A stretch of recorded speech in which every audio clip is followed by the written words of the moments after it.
On a tous entendu parler de Sora et de l'arrivée de l'IA dans le domaine de la vidéo. Mais est-ce que Sora va représenter une réelle menace pour notre métier? Ces derniers temps, j'ai vraiment l'impression qu'Internet ne fait que parler de l'IA. L'IA à droite, l'IA à gauche, l'IA fait ceci. Ça a été dans un premier temps, j'ai l'impression, avec ChatGPT et autres, et maintenant, selon les médias, ça serait maintenant Sora qui prendrait la place de nous autres vidéastes. Je pense qu'avec l'arrivée de l'IA, il y a vraiment deux réactions possibles qui sont tout à la fois négatives pour notre métier, mais à la fois très positives.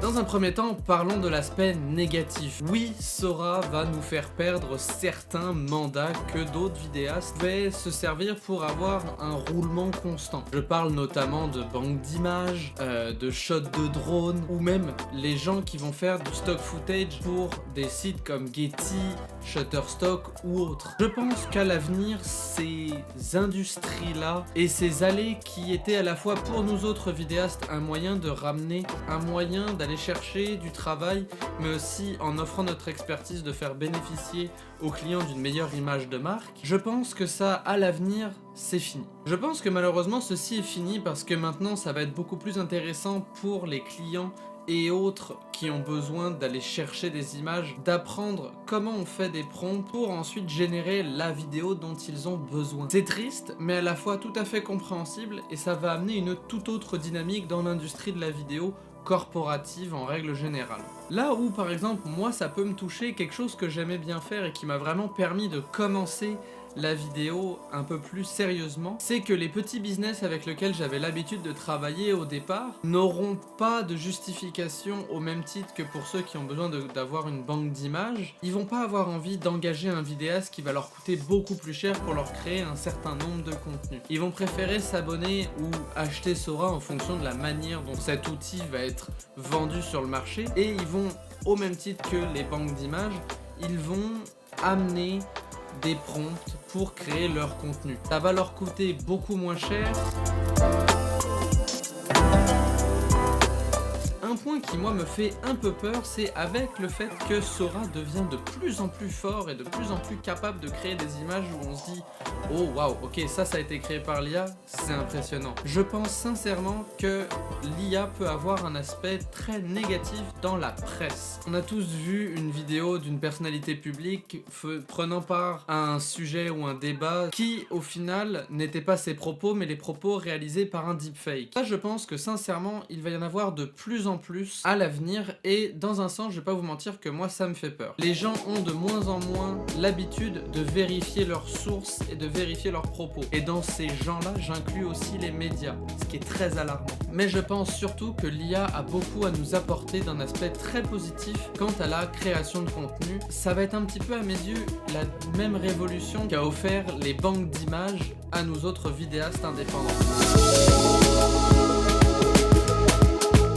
Prenez exemple, il y a 5-10 ans, on parlait pas forcément de sites intégrés autres que Getty. On pouvait aller chercher du stock shot. Là maintenant, on prend ça quelques années après. Là maintenant, on se téléporte aujourd'hui et on se retrouve avec des sites comme Artlist qui fournissent des images que même moi je ne suis pas capable de faire et qui sont de bien meilleure qualité de ce que je sais faire. Moi je pense réellement que l'arrivée de Sora va avoir à peu près cette même révolution. Je pense que Sora va venir nous aider à créer des histoires, encore une fois en venant réduire certaines formes de coûts et en rendant plus accessible notamment le montage vidéo. Demain, je peux très bien imaginer quelqu'un qui commence dans la vidéo, qui a acheté son premier logiciel de montage, ou même qui utilise des logiciels gratuits comme Filmora ou la version gratuite de DaVinci, et se sert de l'intelligence artificielle pour développer ses talents et apprendre au final le métier de monteur vidéo. Ça, je pense que ça peut être un réel atout pour nous autres vidéastes, puisqu'il va constamment nous permettre de parfaire nos talents, va rendre le montage et le domaine de la vidéo en règle générale beaucoup plus accessible au grand public, mais aussi ça peut aider nous autres professionnels à récupérer une image qui nous manque.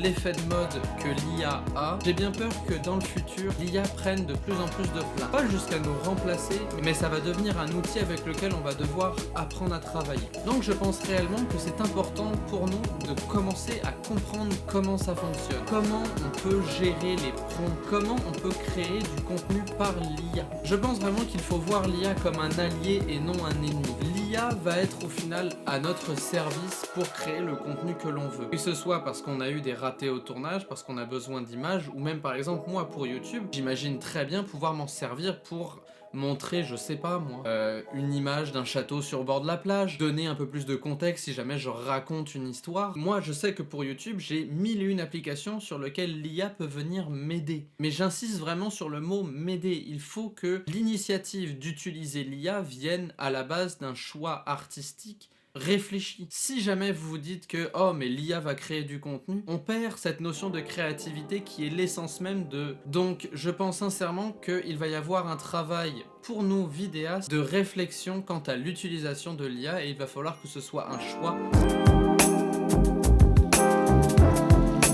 Quelque chose qui peut être extrêmement intéressant aussi pour nous vidéastes, ça va être justement en lien avec la désinformation, avec la création de contenu massif qui peut amener une certaine irritation de la désinformation de la part des gens en général. Nous autres vidéastes, et surtout je pense dans l'aspect documentaire, ça va être impossible de créer un documentaire sur quelqu'un de fictif et que ça ait l'air vrai et que ça se sente vrai.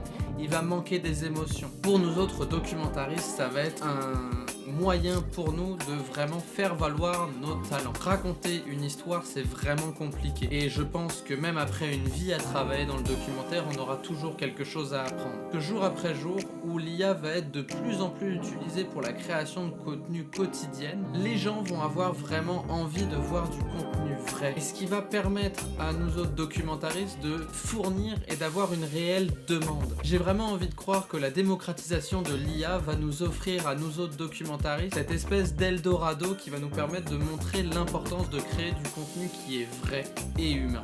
Et voilà, c'est tout pour cette vidéo, j'espère qu'elle vous aura plu. En tout cas, moi j'ai adoré la faire. Si jamais ça vous a plu, n'hésitez pas à liker, à partager. Et sur ce, je vous dis, faites de beaux documentaires, utilisez l'IA pour qu'on puisse enfin atteindre notre Eldorado. À la prochaine, ciao tout le monde.